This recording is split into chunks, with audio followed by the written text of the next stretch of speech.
إلا الله وحده لا شريك له ونشهد أن سيدنا وسندنا وحبيبنا وحبيب ربنا ومولانا محمدا عبده ورسوله أرسله بالحق بشيرا ونذيرا وداعيا إلى الله بإذنه وسراجا وقمرا منيرا أما بعد فأعوذ بالله من الشيطان الرجيم بسم الله الرحمن الرحيم والفجر وليال عشر والشفع والوتر والليل إذا يسر هل في ذلك قسم لذي حجر ألم تر كيف فعل ربك بعاد إرم ذات العماد التي لم يخلق مثلها في البلاد صدق الله العظيم وصدق رسوله النبي الكريم ونحن على ذلك من الشاهدين والشاكرين الحمد لله رب العالمين. وقال تبارك وتعالى في شان حبيبي ومحبوبي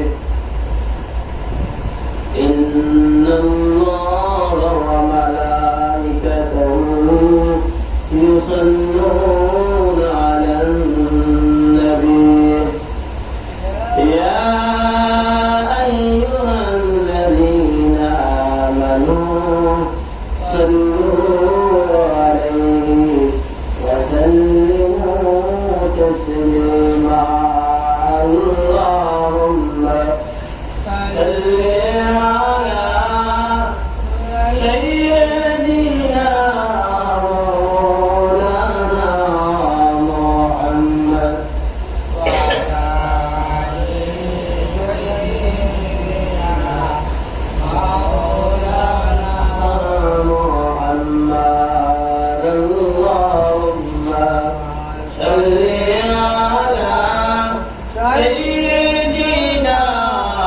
مولانا محمد وعلى آل سيدنا مولانا محمد لا إله إلا الله لا إله إلا الله لا إله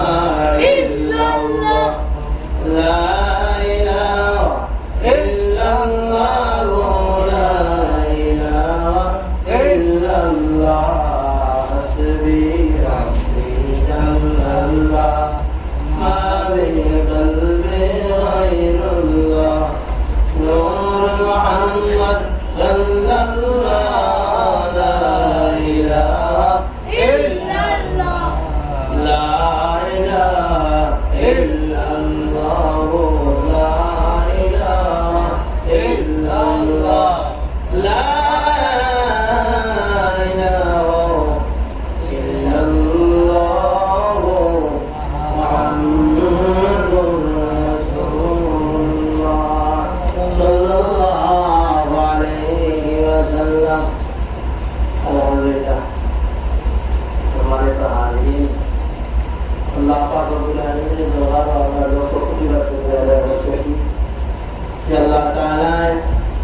পবিত্র রমজান মাসখানোর আজকে 27টা রোজা আমার কাছ থেকে প্রতিবাহিত হওয়ার মতো আমাদের হায়াত দিচ্ছেন।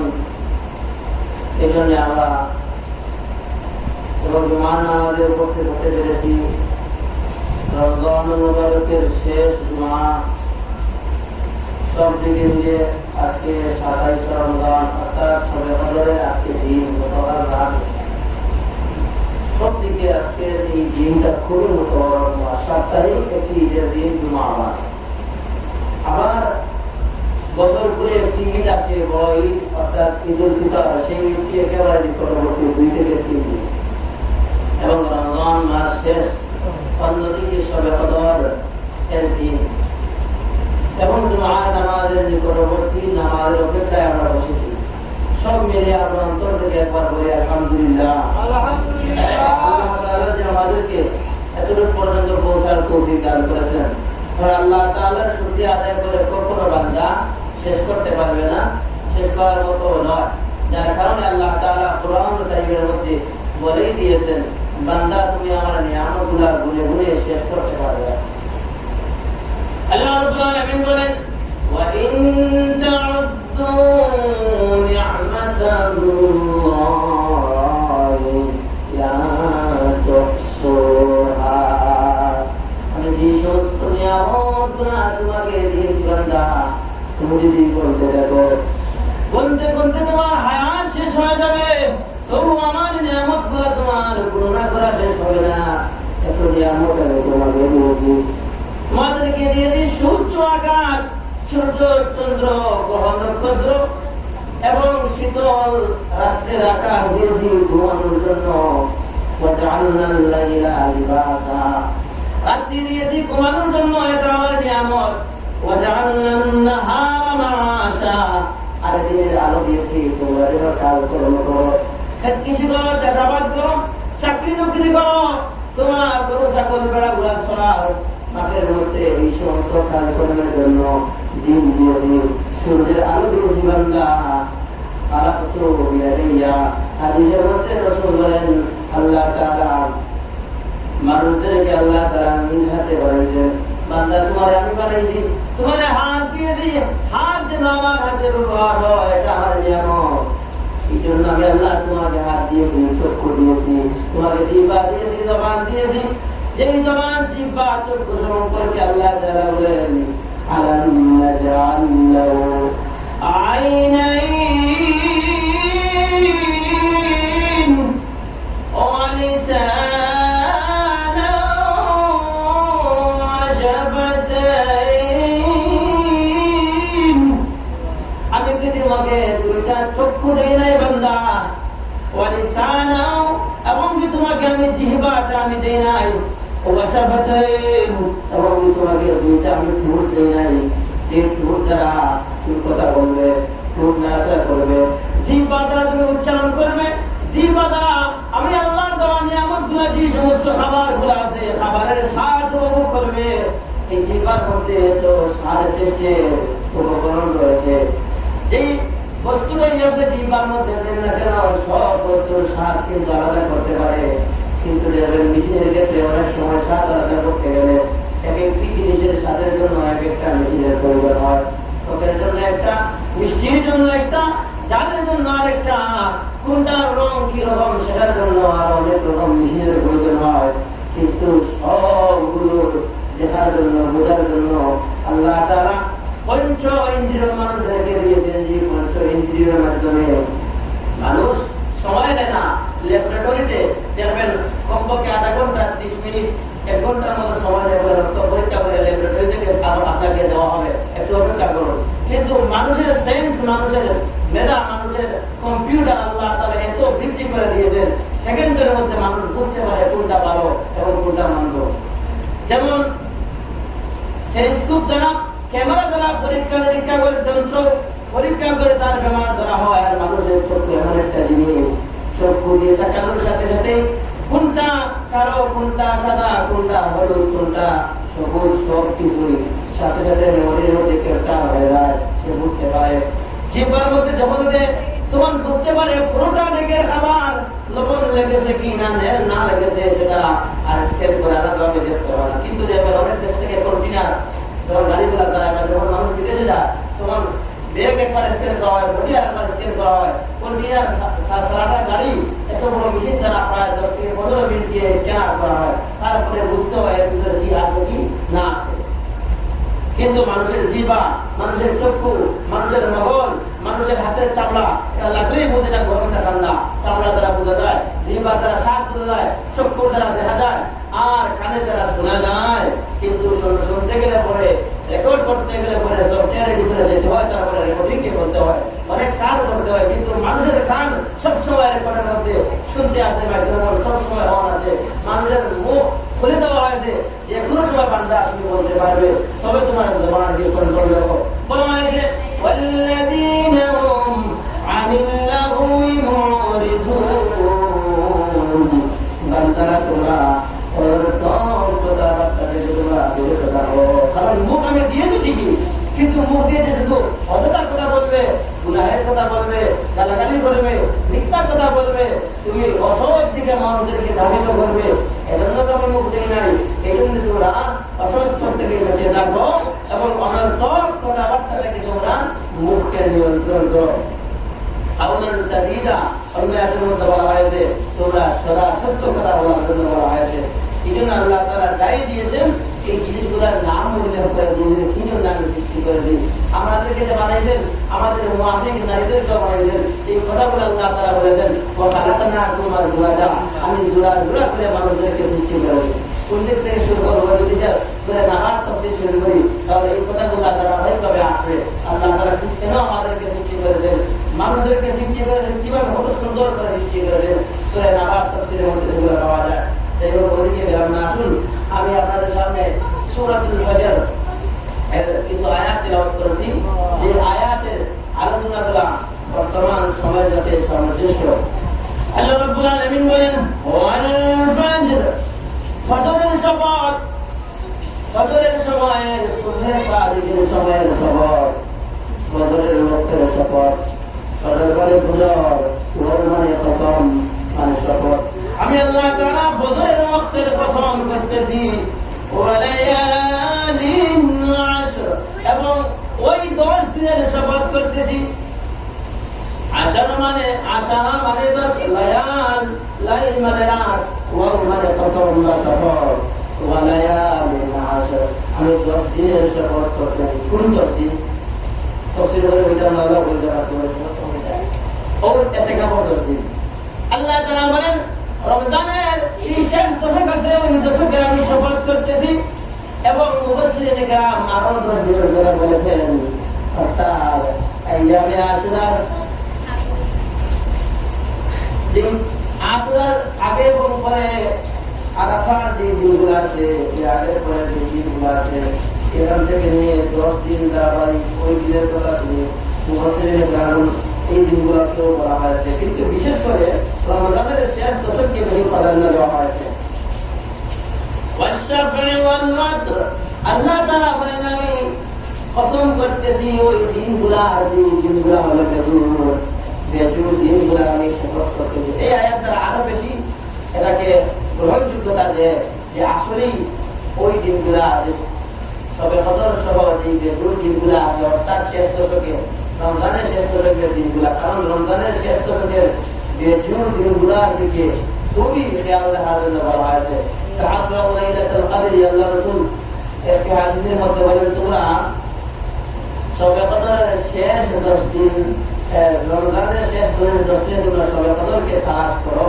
আর সবে কদর হলো অতরিবু, যে বেজুর দিনের মধ্যে রয়েছে, অর্থাৎ বেজুর যে গুনাহ করতে যে দিনগুলো আছে ওই দিনের মধ্যে তোমরা সতর্ক থাকো। আর আল্লাহ তাআলা কুরআন শরীফে সূরা হাজর এই সূরার মধ্যে সরাসরি বলতেছেন আমি বেজুর দিনগুলোর কসম খাচ্ছি। তাহলে বেজুর দিন মধ্যে কোন দিন রয়েছে? ওই যে বেজুর 21, 23, 25, 27, 29 এই দিনগুলোতে কিন্তু শবে কদর হওয়ার সম্ভাবনা খুবই বেশি। এই আয়াতটা আরো বেশি প্রমাণ পায়। আসলে আমাদের আলোচনার বিষয় কিন্তু এটা আল্লাহ তাআলা বলেছেন আলম তারা কাইফা ফাআলা রাব্বুকা বিআদ হাল ফি যালিকা কাসামুল লিযি হিজর। আমি শপথ করতেছি ওই দিনগুলা যে দিনগুলা গত হয়ে গেছে, চলে গিয়েছে, অর্থাৎ রমজানের যে দিনগুলো চলে গেল এবং আরো বরকত দিনগুলা। এবং আল্লাহ তাআলা বলেন আলম তারা কাইফা ফাআলা রাব্বুকা বিআদ, এর মধ্যে আছে শপথ জ্ঞানী ব্যক্তির জন্য, এর মধ্যে কসম করার বিষয় আছে, শপথ করার বিষয় আছে। যে সমস্ত বিষয়গুলো জ্ঞানীরাই বুঝবে, অপরা মুখরা খুব সহজেই বুঝতে পারবে না। আল্লাহ তাআলা অনেক জিনিসকে তিনি ব্যাখ্যা বিস্তারিত তাফসীর সহ বলেন না, ইশারা ইঙ্গিতে বলেছেন। কারণ কোরআনকে যে তাফসীর সহকারে বিস্তারিত বলা হয়, কোরআন 30 থেকে 60 পারা 100 পারা হয়ে যাবে। 30 পারার ভিতরে মানুষের দৈনন্দিন জীবনের সব বিধিবিধান, সর্বকালের বিধিবিধানকে দেওয়ার জন্য সংক্ষিপ্ত রূপে বলা হয়েছে। এই জন্য ইশারার দ্বারা বোঝানো হচ্ছে বেজুর দিন বলতে অর্থাৎ ওই রমজান মাসের শেষ দশকের বেজুর দিন বলতে শবে কদরকে বেজুর দিনে তালাশ করার জন্য আল্লাহ তাআলা বলেছেন। আমাদের ক্ষেত্রে শবে কদর বিদায় নিয়েছে, এদিকে আমি আলোচনা করে দিচ্ছি না। এখানে শেষ দশকের কথা বলে আল্লাহ তাআলা যেহেতু শপথ করেছেন, আলোচনা যেহেতু এখন শেষ দশকই চলছে, এখানে মৌসুমের আলোচনা করতে সামনে দিনের আলোচনা আসবে। ইনশাআল্লাহ ইসলামভাবে দিনের আলোচনা করবো। কিন্তু এই যে 2-3টা দিন রয়েছে এগুলো হাতে লাগানোর জন্য, আজকের রাতকেও হাতে লাগানোর জন্য এখানে এই শেষ 10 দিনে আলোচনা করতে হবে। যেহেতু আল্লাহ তাআলা শপথ করেছেন এই 10 দিনে আমরা যেন বেশি বেশি ইবাদত করি, আল্লাহ তাআলা আমাদেরকে তৌফিক দান করুন। সম্মানিত হাজিরিন, আসলে আগামী ঈদ, এই ঈদের আমাদের অনেক দায়িত্ব রয়েছে। ঈদের মধ্যে অনেক আমলগুলো রয়েছে, সুন্নতি আমল আমাদের উপরে অনেক কর্তব্যগুলো রয়েছে, ধনীদের জন্য রয়েছে, সব গরিবদের জন্য রয়েছে। আমরা যেন এগুলো আদায় করব।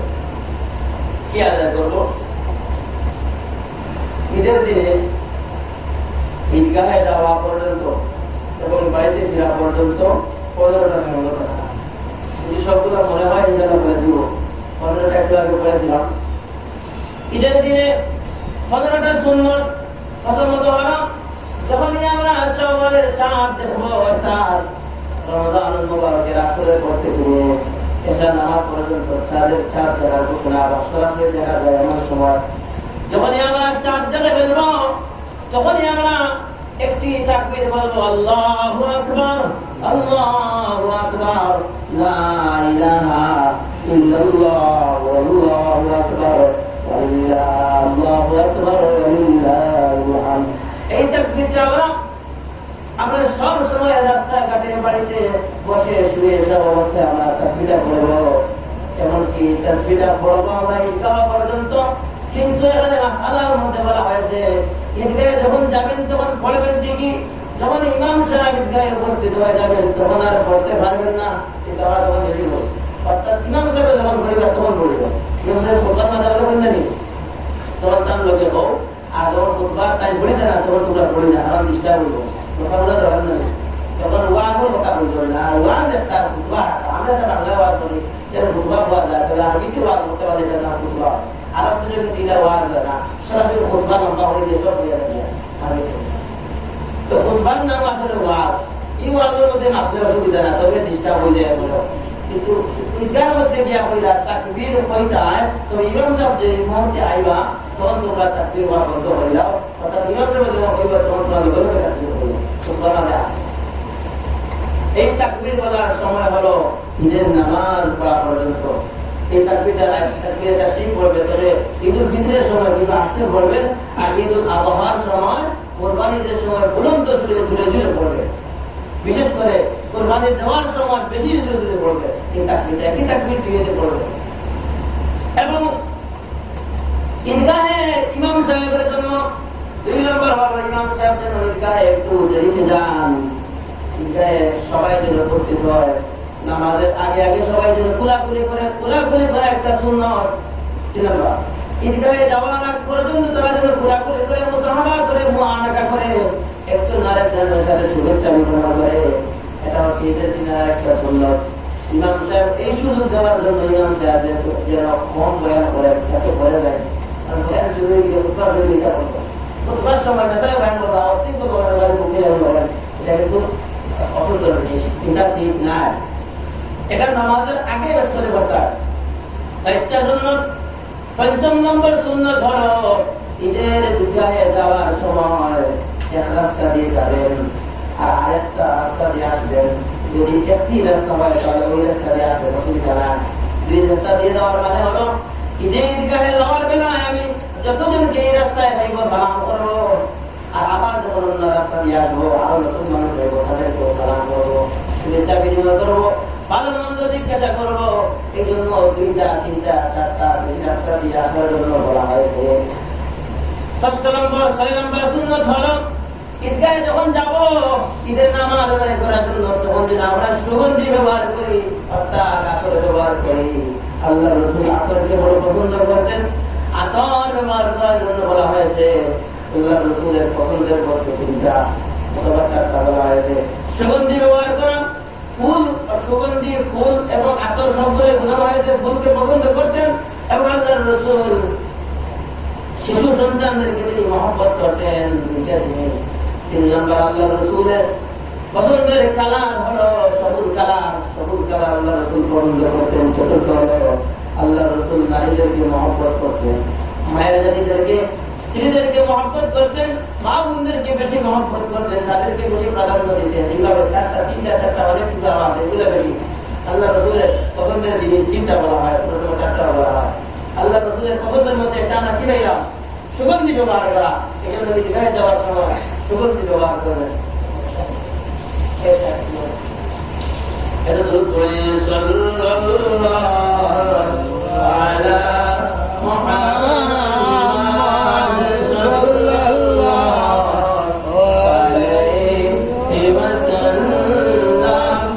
সাল্লাল্লাহু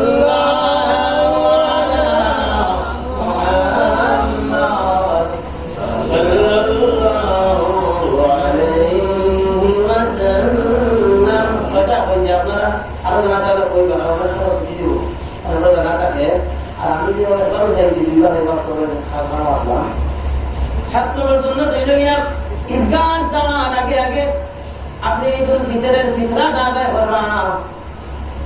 ফিতরা দেওয়ার উপযুক্ত সময় হলো যখন সাত দেখার বর্ষ দিয়া রাত থেকে সরিয়ে করিয়া দিন বিকাল থেকে শুরু হইয়া যখন থেকে রোজা রাখছেন আর রোজা রাখতাম, তখন থেকে ঈদের দিন সকাল পর্যন্ত যেন আপনি ফিতরাটা আদায় করেন।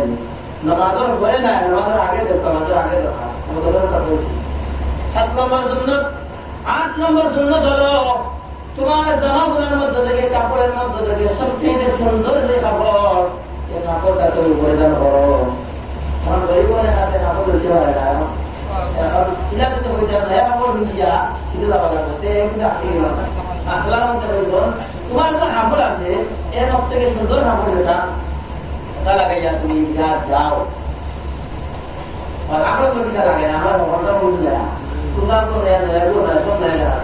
আপনাদের ক্ষেত্রে পারফেক্ট টেলার কিংবা এটা সুন্দর এর মাধ্যমে গিয়ে অনেকে সারি বাসটা উঠে দিলে এর মাধ্যমে এটা সুন্দর বদলটা দিলা বদলটা না অনেকে দামি ছিলেন বেশি টাকা দিয়ে সিরা খাই কিন্তু আর সিরাকু লাগাইয়া আপু করা ওরা তারা ওরা গেলেন সিরাকু প্রাইস থেকে করতে আমার কতবার করবি তা ওটা টাকা দিবা না বাতিল বন্ধ দিলে কি ঠিক হবে জানি ঈদগাহ বদলে লাগাই ঈদগাহ কম দামিও ভালো সুন্দর বদলে লাগাইয়া যাই দিলে আপু উড়ে খবর উড়ে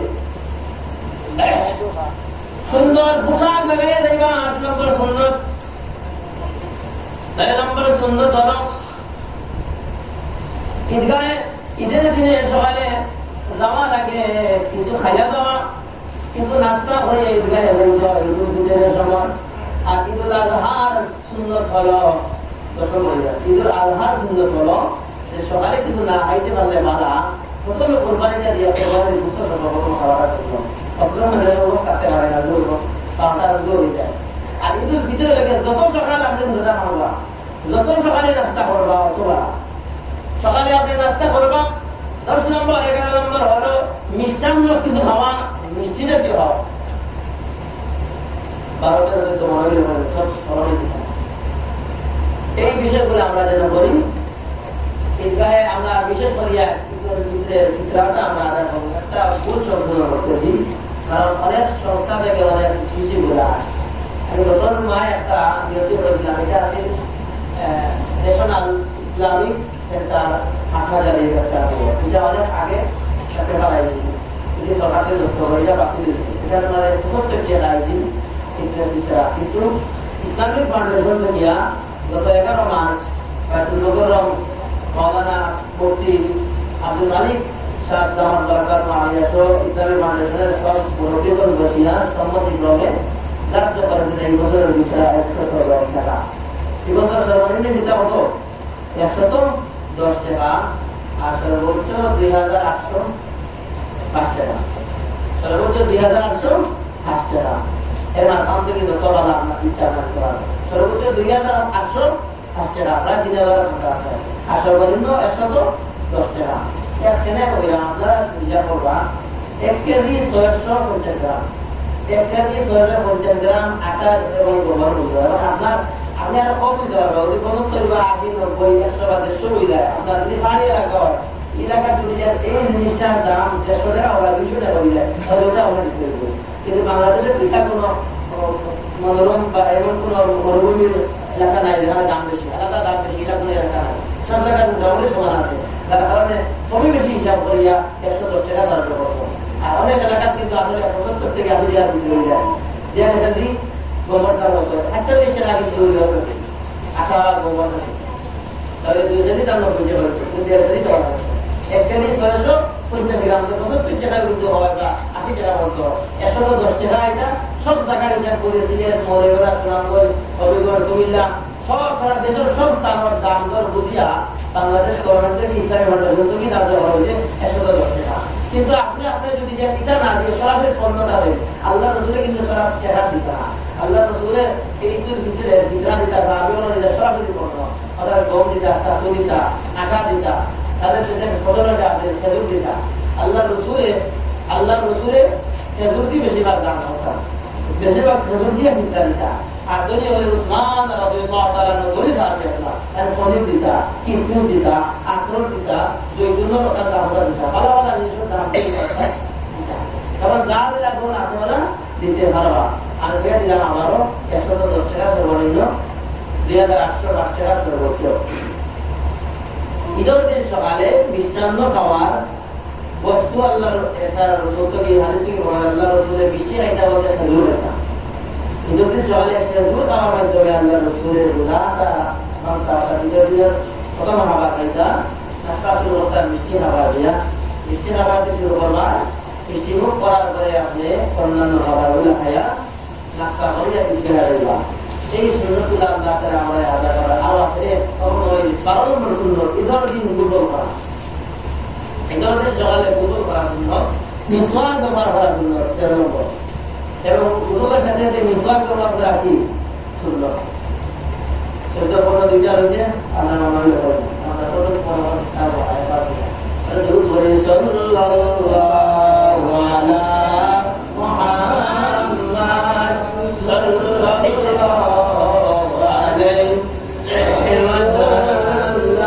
17 নম্বর সুন্নাত মহিলা বিয়াহ। আমরা তো মহিলা নামাজ দিছে, কিন্তু আরো কাছে যায় আল্লাহ রাসূলের জামানায় মহিলা বিয়াহ যাইতা, হাদিস থেকে প্রমাণিত। আল্লাহ রসুল এবং বিবি ফরমাইছে, নামটা বলুন না। ঈদের দিন সকাল ফজরের পরে আমরা জিজ্ঞাসা করলাম, ইয়া রাসূলুল্লাহ আমরা কি করবো? আল্লাহ রসুলের তোমরা ওই দিকে যাওয়ার জন্য প্রস্তুত হয়ে যাও। তখন পর্দার বিধান ছিল না, তখনকার সময় ছিল যখন পর্দার বিধান হয়ে গিয়েছিল তখনই কিন্তু পাঠানোর মাধ্যমে মহিলাদেরকে দিয়ে যাওয়ার বিধান ছিল। এটা এখনো জারি আছে সাবি মজহবে। আমাদের মজহবে আবু হানিফার মজহবে এটা নেই, কিন্তু সুন্নতে যেহেতু দেখা আছে, হাদিসে আছে, আমি বলে দিলাম। কিন্তু এটা কার্যকরিতা আমরা করবো না, নিষেধ দিব মহিলাদেরকে। এটা সুন্দর পড়ুন, সাল্লাল্লাহু আলা মুহাম্মাদ সাল্লাল্লাহু আলাইহি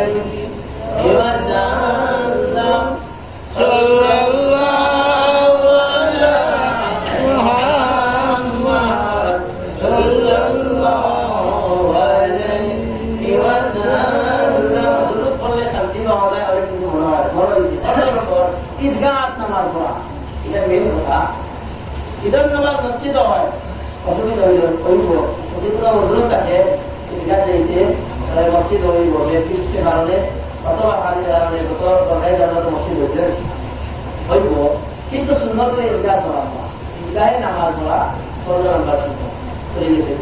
এখন এই ঈদগাহ গিয়ে আমরা বলি আনন্দ করি, আসলে ঈদগাহ নাম আনন্দ করা, ঈদ নামে আনন্দ করা। এবং এই আনন্দ কোন আনন্দ হলো যে কাপালি বানানো আনন্দ নেই না।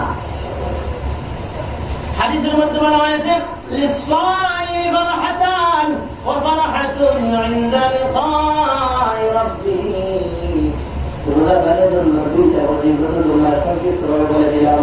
আল্লাহ রাব্বুল আলামিন নবীর মধ্যে জানিয়েছেন, হে নবী আপনি বলে দিন লিসাইমি ফারহাতান, রোজাদার যারা যারা রোজা রেখেছে সারা মাস তাদের জন্য দুইটা আনন্দ আছে, দুইটা ফুর্তি আছে, দুইটা উপহার আছে।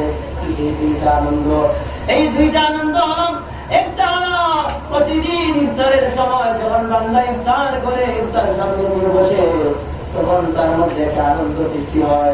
আনন্দ সৃষ্টি হয় এই তো আল্লাহর হুকুম হয়ে যাবে, এই তো আমি ইফতার করে ফেলবো, এমন আনন্দ সৃষ্টি হয়। এই সময় বড় কষ্টের মধ্যে থাকে।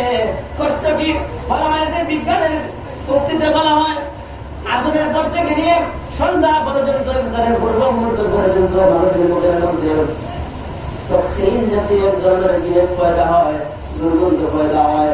দুর্গন্ধের কারণে মানুষ অন্যের সাথে কথা বললে মানুষ কষ্ট পায় অথবা মানুষের সাথে খারাপ লাগে।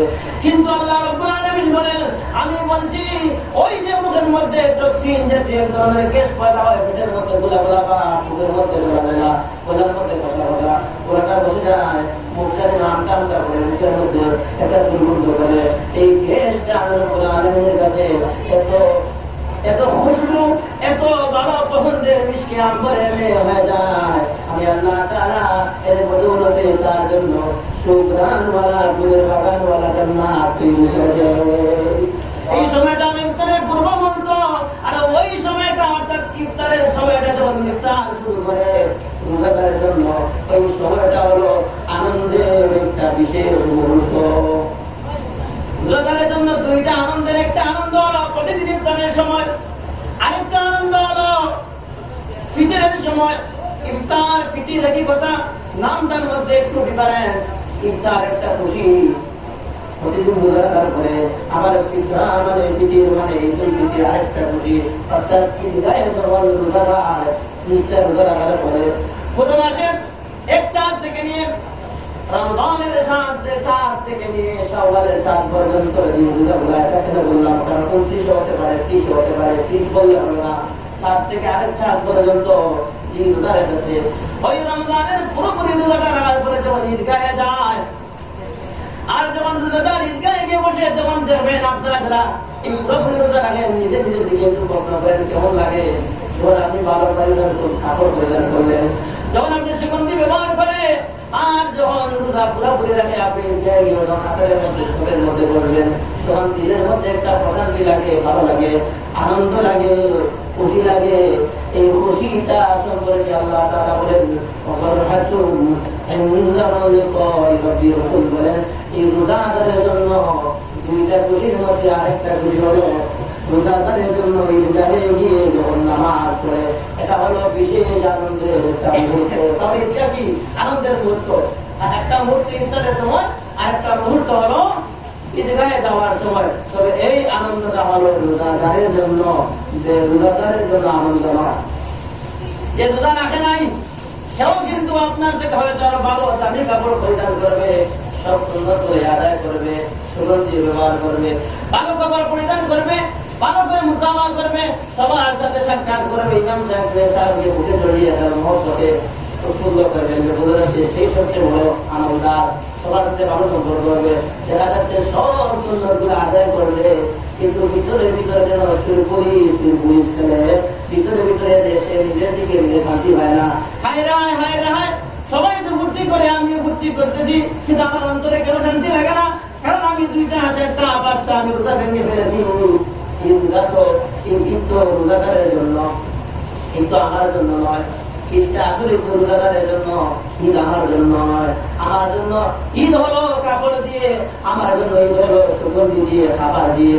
কিন্তু প্রকৃতপক্ষে ইহ এবং পরকালের ঈদ রোজাদারের জন্য। ঠিক কি না বলুন? আল্লাহ রাসূল হাদিসের মধ্যে বলেন, রোজাদারের জন্য দুইটা খুশির একটা খুশি হলো ঈদগাহে গিয়ে যখন নামাজ পড়ে তখন দিলের মধ্যে একটা শান্তি লাগে। এই জন্য আমরা যারা রোজা রেখেছি আলহামদুলিল্লাহ, আর মাত্র দুইটা রোজা বা তিনটা আছে এগুলো রাখবো। আর যারা একটা দুইটা ছুটে গেছে জানি না আর দিনের মধ্যে কি খবর, তো আমি জানি না সে কথা রাখুন। যদি আপনার বান্দা ছুটি দেওয়া হয় কোনো কারণবশত, তাহলে এগুলো আপনার খোঁজা আদায় করবো, একটা রোজার বদলা 60টা রাখবা, অথবা কাফারা দিবা, রোজার কাফারা এটা শাস্তি, অথবা কাফারা দিবা। কাফারা পরিমাণ জানা কত টাকা দিলে কাফারা হয়? একটা রোজার কাফারা। কাফারা বলা হয়েছে যে 10 জন মিসকিন দিয়ে আনিয়া আপনি ফেক করিয়া 60 জন মিসকিন দিয়ে 60টা রোজার বদলা 60 জন মিসকিন দিয়ে ফেক করে খাওয়াইবা। তাহলে কিন্তু দিব আপনার 60টা রোজা রাখা কাফারা হয়ে দিব। অর্থাৎ একটা রোজার বদলা 60টা, এক রোজা 60 জনের খাওয়াইবা ফেক করিয়া, যারা একটা রোজা কাফারা হইব। অথবা এর মূল্য আপনার পর্যন্ত হবা 60 জনের খাওয়াইলে যদি আর 100 করি হয় তাহলে 600 টাকা আপনি একটা রোজার মূল্য দিবা। এইভাবে জানেন না, আমি তো অনুমান করি না, তো 60 জন এখানে ছিল, 60 জন ছিল যখন খানার বিল কত হইতে পারে, এর মাসনা তো নিচে হওয়া লাগবে। ভুল কইলাম মাসনারে, আমি এখানে কামিয়াত টাকা কাফারা দিবা। আমি তওবা করবা, তওবার মাধ্যমে আসলে মাফ করে দেওয়া হয়, তবে কাফারা দেওয়াটা ভালো। আপনার এগুলো আদায় করবা এবং তওবা করবা। আগামীতে যেন রোজা না আসলে সারাগুলো রোজা রাখে দেওয়া কি শান্তি লাগবে। ওই হাদিসটা হইলা, এটা হাদিস তো মিলে না, বুখারী শরীফের হাদিস, সহিহ হাদিস। আল্লাহ রাসূল ফরমাইলো এর জন্য কি খুশিটা আল্লাহ তাআলা আমরা কি খুশি আমরা অনুভব করার, এই খুশিটা আমরা খুশির মধ্যে অংশগ্রহণ করার একটা হাসিল করা আমাদেরকে তৌফিক দান করুন। অথবা নবুল্লাহকে হায়াত নিয়ে পূর্বার তৌফিক দান করুন। আর খোয়া না রাখে কোন সময় আইলে খাইলে হাইসা কোনো দিন মারা গেছেন তুমি ইচ্ছা করে দেখতে পারছি না বলা মানুষ ইচ্ছা আল্লাহ জান্নাত নসিব করুন। আসলে দুই একটা মাসালা হয় আর কি আপনার রসুন মাসালা হইলে জমা করলে সবাই শিখায়, কিন্তু কেবল কোনো সরাসরি দেখে লগে হইলে কিন্তু খুবই আল্লাহ হয়ে যায়। সেটা উদ্দেশ্য হয় না। আল্লাহ রাসূল হাদিসের মধ্যে বলেন, আল মুসলিমু মান সালিমাল মুসলিমুনা মিন লিসানিহি ওয়া ইয়াদিহি, যে ব্যক্তি হাত এবং মুখ থেকে অপর মুসলমান নিরাপদ থাকে সেই খাঁটি ব্যক্তি।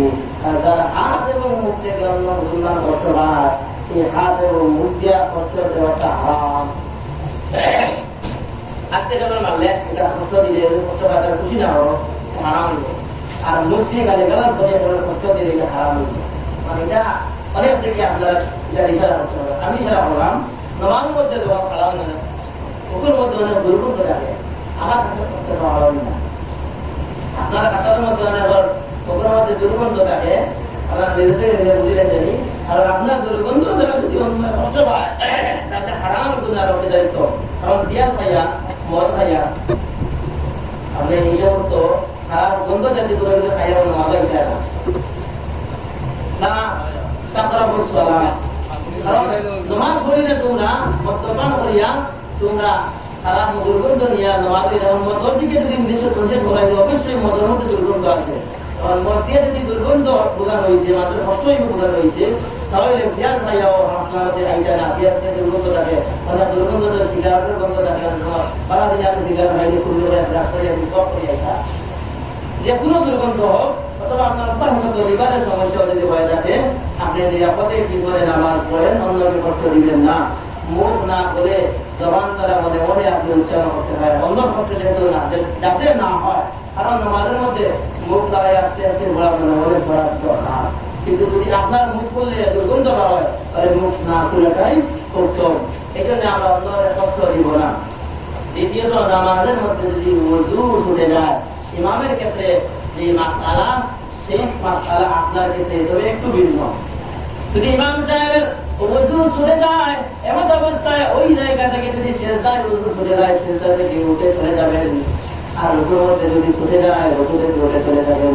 দাঁড়ানোর মধ্যে ছুটে গেলে দাঁড়ানো থেকে পিছনে ফিরে পিছনের মুসল্লিকে অর্থাৎ মুতাওয়াল্লি যিনি হবেন বা মুয়াজ্জিন যিনি হবেন ওনাকে সরিয়ে দিতে হয়ে যাবেন। সাথে সাথে ইমাম সাহেব ওই সিধা পিছনে যিনি আছেন ওনাকে সামনে দিবেন। আগে আপনি মাসআলা হইতাম মানে ওই ইমাম সাহেব ওই একজন কমাটি দিয়ে বলছে এখন সাহেব দিতে হয় এমনি দিনা এমনি দিতা আগে খালি দিতা এগুলোকে মাসআলা সিধা করে এমন হইতা দেওয়ার যদি প্রয়োজন সেটা হবে কাজে জানলেওয়ালাও সেটা করে তাকওয়াটা ওনাকে সামনে দিয়ে উনি যেন যেই নামাজগুলো অতিরিক্ত রয়েছে সেগুলো পূরণ করেন। ইমাম সাহেব বের হয়ে উজু করে তিনি সেখান থেকে নামাজ শেষ হয়ে যাচ্ছে এখন আল্লাহ থেকে আবার শেষ করবা সেম জায়গা করিয়া, অথবা যদি নামাজে আবার জামাত পাইলেন তাহলে জামাত ধরবা আবার বাকিগুলো আবার বস্তু করিয়া পূরণ করবা। এটা ইমামের ক্ষেত্রে।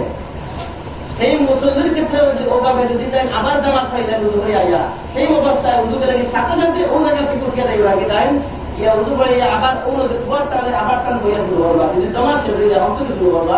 আর জামাত যদি পাইলেন যে অবস্থা পাইবা ওখানে শুরু হইবা, কিন্তু তার হিসাব রাখবা ও জায়গা থেকে ওটা যাতে ছুটি গেছি ওটা যাতে বাকি সব রাখাতগুলা রাখাত আদায় করবা, রাখাত পুরা করবা বস্তু করবা। আর একলা পড়ে গেলে সালাম পেয়ে কিন্তু তোমার শেষ, তাহলে আমি পথ থেকে উঠে গেছিলাম আমার ধরনের বলতাম বললে আর আমাদের রাখতো না। তবে প্রথম আসলে ধরবার পাইলে তিরঞ্জের ঘন্টা পড়লে কিন্তু বন্ধু ছুটি দিব। এটা নামাজ ভঙ্গের ধারণের মধ্যে আছে। নামাজ ভঙ্গের ধারণ 19টি। নামাজের ভিতরে কথা বলা, নামাজ দেওয়া, ও হা শব্দ করা, বিনাদরে চাকরি দেওয়া, আমলে ধীর করা, থেকে বেদনায় শব্দ করিয়া কাজা এইভাবে চিনে লাগছে তাদের পত্র হাসি দেওয়া, দূরে হাসি দেওয়া। আপনি ওরা তাই না কিতাবা যখন থেকে কিভাবে এলে আপনি এখানে দিলে বলতে পারবো টাকা হাসি আর গাছ করে কিন্তু আপনার শেষ, আপনার উজু শেষ, আপনার নমাজও শেষ। নমাজের মধ্যে দূরে আসিলে খালি নমাজ ভাঙে না, লোকের উজু ভাঙে। কিন্তু উজু ভাঙার কারণ 7টার মধ্যে এটাও দেওয়া হয়েছে যে আসিলে উজুর কারণ 7টার মধ্যে এটা নাই যে আপনি আসিলে উজু উঠিয়া, কিন্তু নমাজও আসিলে কিন্তু উজু সহজ আছে। এটা একটা শাস্তি। নমাজের উজুর কারণ পায়খানা বা পেশাব রাস্তা দিয়ে গুণিত বাইর হওয়া, মুখরিয়া ভ্রমণে শরীরের কোনো জায়গা হইতে রক্তপুর পানি বাইরে করে হওয়া, রক্তের বা সামান্য বেরিয়ে শিক্ষা আকাশ হয়ে হেরন দিয়ে দেওয়া, পাগল মাথা অচেতন হইলে নামাজে উচ্চ করে আসিলে এই ঠিক আছে আসে। উজু ভাঙ্গার কারণের মধ্যে ওটা আছে। নমাজও উজুরে আসলে কিন্তু উজু দেয়, কিন্তু একটু আহ কাটাইলে কিন্তু দেখা যাওয়া আসলে উজু হইতে। আমি তো আর এই কথা পায়খানা করছি না, উজু হওয়ার কথা না, কিন্তু শাস্তি হিসাবে নমাজও যদি আপনি দূরে আসিলা আপনার উজু আপনার উজুটা গেছে শাস্তি হিসাবে আবার উজু হওয়া এগুলোকে আসিলে আপনারা চাইলে মাসলে মাটিতে উজু দেখতে কি পারে পরে করে উজু করিয়া উজু করিবা মাসালা মনোভাব বলতে নি। কারণ যদি স্যার আপনি বেউজু অবস্থায় নামাজ শেষ করেন তাহলে শুনুন ফুকাহায়ে কেরাম আলিম বলে সরাসরি মাসালা একটা লাইন শেষ লাইন রইলাম। বা'দ উলামায়ে কেরাম बेवजू नमाज पढ़ने वालों को काफिर कहते हैं। सरासरी আমরা উর্দু পড়ি বই উর্দু পড়ে সেম লাইনটা পড়ি আমি বাংলা কথা বলি না, সেম লাইন মানে পড়ি बेवजू नमाज पढ़ने वालों को उर्दू ছাড়া নামাজ পড়নে वाला হয় এমন না, যত মেয়েরা উর্দু ছাড়া নামাজ পড়েন বা'দ উলামায়ে কেরাম বেশিরভাগ উলামায়ে কেরাম বলে কাফির कहते हैं, কাফির বলে। আর আল্লাহর সাথে কথা বলা নেই, আল্লাহ কিটা পবিত্র আর আমি নাফাক অবস্থায় আল্লাহর সামনে দাঁড়ানোটা একটা কাফিরের মতো কথা বলা। এর লোকিয়া হইরা যদি আপনার লোক উঠে লোকিয়া আপনি কাফির যদি মুসলমান হো তওবা হো, যদি এটা বলে হয়ে যায় তাহলে তওবা করে যা করো আমার মুসলমান হো। একবারে ইমান গেছে কিনা তারা ভুল করে তো হইছে তওবা হওয়া